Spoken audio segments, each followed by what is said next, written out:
كان هذا المعنى دقيقا، وهذه اللطيفة لا تدركها إلا شرذمة قليلة.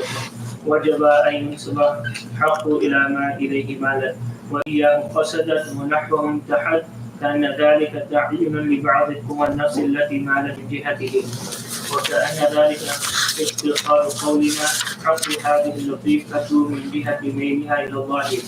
فنزلت الشرائع الإلهية كاشفة عن هذا السر بعبارة سهلة يفهمها البشر بالعلوم الفطرية، ويعطيها سنة الله من زال المعاني الدقيقة في صور مناسبة لها بحسب النشأة مثالية، كما يتلقى واحد منا في منامه معنى مجردا في صورة شيء ملازم له في العادة أو نظيره وشبهه، فقيل العبادة حق الله تعالى على عباده. وعلى هذا ينبغي أن يقاس حق القرآن وحق الرسول وحق المولى وحق الوالدين وحق الأرحام، فكل ذلك حق نفسه على نفسه لتكمل كمالها ولا يقترف على نفسها جورا، ولكن نسب الحق إلى من معه هذه المعاملة ومنه المطالبة، فلا تكن من الوافقين على الظواهر، بل من المحققين لأمر على ما هو عليه. بسم الله الرحمن الرحيم، وصلى الله على النبي الكريم محمد وآله وأصحابه أجمعين. The word haq is used in this ibara by Imam Rahmatullahi alayhi a lot.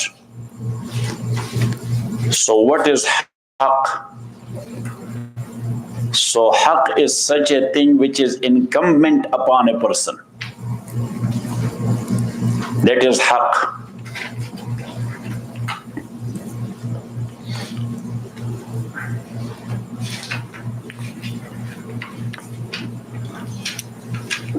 Now, all the hukuk and the rights, its source and fountain is Allah subhanahu wa ta'ala. So that haqq sometime is used in the meaning of right and sometime in the meaning of duty. لأن بينهما تلازم. بينهما talazum, because something which is your right, so for sure that will be the duty of somebody else, and something which is your duty, that will be the right of somebody else. Got it?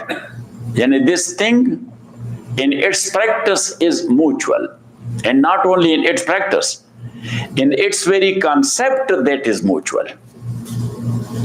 If you say that such and such thing is my right, so if that is your right and you are saying for that, it means you don't have it.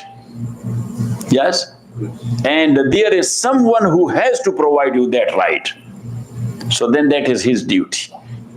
And if I will tell you, Maul Yusuf, this is your duty to do this, so now the duty of yours, that is the right of somebody else. Got it? That's how al-huquq wal-iltizamat. What? Al-huquq wal-iltizamat. In Sharia, we use this term together. And in law and qanun, we are using rights and duties. We use rights and duties. So why together, not separately? Because of this concept which I have given you. So now, Imam Rahmatullahi alayhi, he is mentioning that something which is called a haqq and right, so that is must from Allah subhanahu wa ta'ala. On whom or upon whom, that is something else. Got it? But the luzum is there. Its being must, that is there. Got it? Now, no one can deprive the right of anyone. This is the basic principle.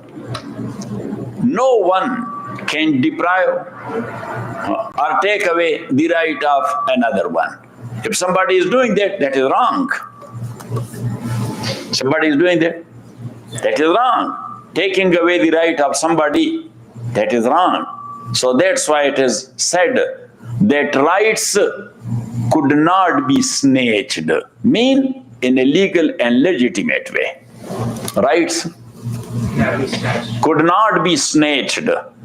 Yes, or another term in law, that nobody could be deprived of his due rights. Nobody could be deprived of his due rights. So, now, Imam Rahmatullahi alayhi, in this chapter, for 3-4 weeks we are talking about this chapter, reading it little by little because it is difficult and complicated. But anyhow, we found out from the chapter that Imam mentioned 3 things. Number 1, inclination to Allah, that is natural. Every human by nature is inclined to Allah subhanahu wa ta'ala. Number 2, to protect that inclination, certain actions are needed. That's its protection. So certain actions are needed means to fulfill his obligations and to abstain from violation. To fulfill his obligations and to abstain from violations. Because if he will not do that, so his animalcy will overtake that inclination. His bahimiyat will overtake that inclination, or it will weaken it. His bahimiyat will weaken it. So that is the second thing. And the third thing which we learned from Imam, that is, that if these protective amal and practices are not done by the person concerned, so he will be seized for. He will be seized for or punished for.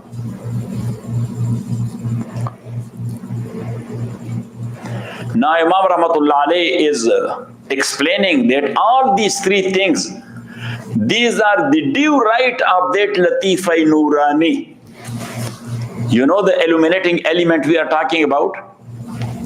These 3 things are the due rights of that Latifa.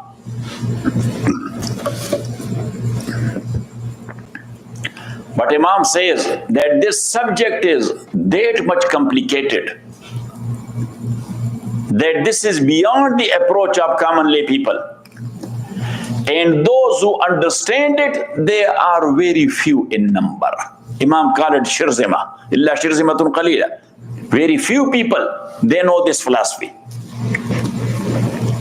Got it? So now, to make it close and near to the approach and understanding of all people, in Urdu or in Persian it's called aam faham. What? To make it aam faham, so the people may understand it. So we don't say that these are the due rights of that Latifa Nurani in human nature. But as the purpose of that Latifa Nurani is inclination to Allah, so that's why we say Huququllah, the due rights of Allah subhanahu wa ta'ala. Look at me. The due rights of Allah. So now when you say the word right of someone, so it means that he is in need of that. Why? Allah is not a needy entity. Allah himself is, say, not a needy entity. So why we say that these are the due rights of Allah subhanahu? So actually that is the due rights of that Latifa and Nurani in your nature. But common lay people, they cannot understand it. So to make them to understand, we do attribute it not to the Latifa Nurani, but direct to Allah subhanahu wa ta'ala, because Latifa Nurani in your nature is for your inclination to Allah subhanahu wa ta'ala. So anyhow, Imam Rahmatullahi alayhi, he says that then when that is actually and originally the due right of that Latifa Nurani which is in your nature, or that is in your nafs. So in other words, we can say that that is the due right of your nafs on itself. The due right of your nafs on itself.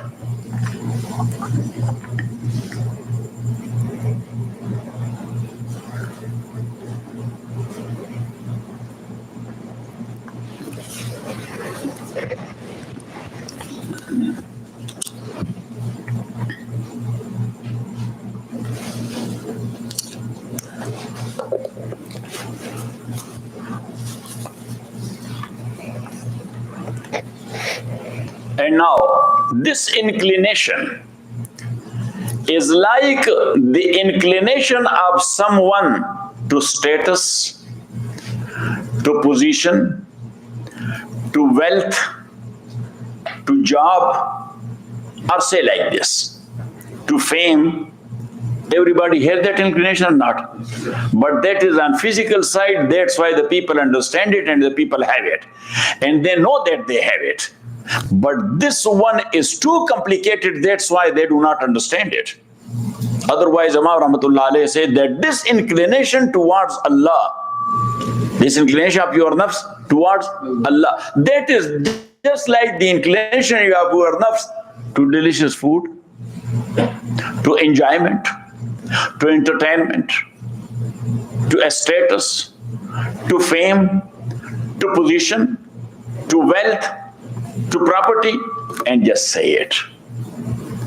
So now, Imam Rahmatullahi alayhi says that that's why in hadith it is said, Rasulullah sallallahu alaihi wasallam asked Muaz ibn Jabal radiyallahu ta'ala an, that ma haqqullahi ala al-ibad ya Muaz, what is the right of Allah on his slaves? So he said, Allah wa Rasulu alam. Allah and his messenger know better. So Rasulullah sallallahu alayhi wasallam, he said, haqqullahi ala al-ibad an ya'buduhu wa la yushriku bihi shay'a. The right of Allah on his slaves is to worship him alone and not to make any partner with him.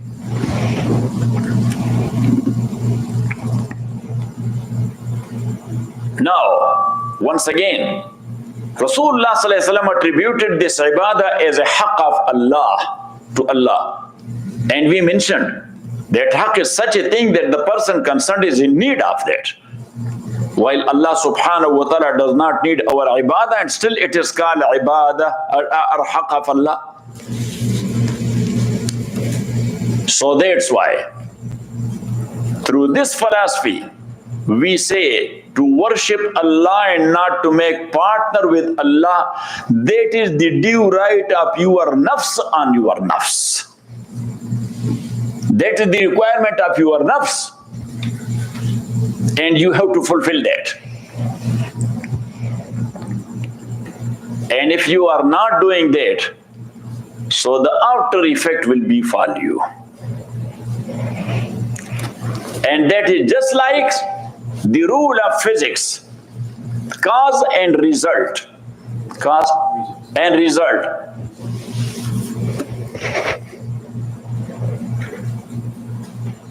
And to explain it through a physical example, that is just like the inclination of every living one to food and to drink. Got it? And to eat and to drink, that is the due right of his self on his self. That the due right of his. And if he will not do it, so what will happen? He will become weak, or he will go to coma, or he will die. So now, this ibadah of Allah subhanahu wa ta'ala is the right of your nafs and your own nafs. Like food and drink, you say bye-bye to, result, you will face it. So here, if you will not do it, result, you will face it. And Imam Rahmatullahi alayhi says, this natural inclination is because that Allah subhanahu wa ta'ala sent the prophets and he sent the deen and sharia. Because when you, for example, look, to food, you inclined or not? Yes. Say. Yes. So for that, you are doing something or not? Or it is coming for free? Say, you are doing a lot. Yes, and if you do not know how to earn, so you are asking someone who knows the ways. Yes, that I want to have some job, what can I do? Oh, so what do you know? Oh, like this, oh, I will find you a job. Got it? Same is the case of Anbiya alayhimu salawatu wa taslimat, like as we ask them, that we are inclined to Allah, we want to worship Him and not to disobey Him. But how it is possible? So He told us that this is the way. This is the way you can do this job, and then you will get in touch with Allah subhanahu wa ta'ala. Got it? Yes. And what was the duty of these Anbiya? In a simple and understandable way, they were telling the people what the direction is, or how should be the direction, or what you have to do. Or Imam Rahmatullahi alayh, also he says that in chapter of Alamul Misal, we had mentioned that every Amri Ma'anavi, like our prayer is not Amri Hissi. Because prayer is not that you are going down, that is you are going down, your body is going down. Prayer is Amri Ma'anavi, immaterial thing. So that immaterial thing, it has a model there in word of model. So Imam Rahmatullahi alayhi says that every immaterial thing, it has the model there.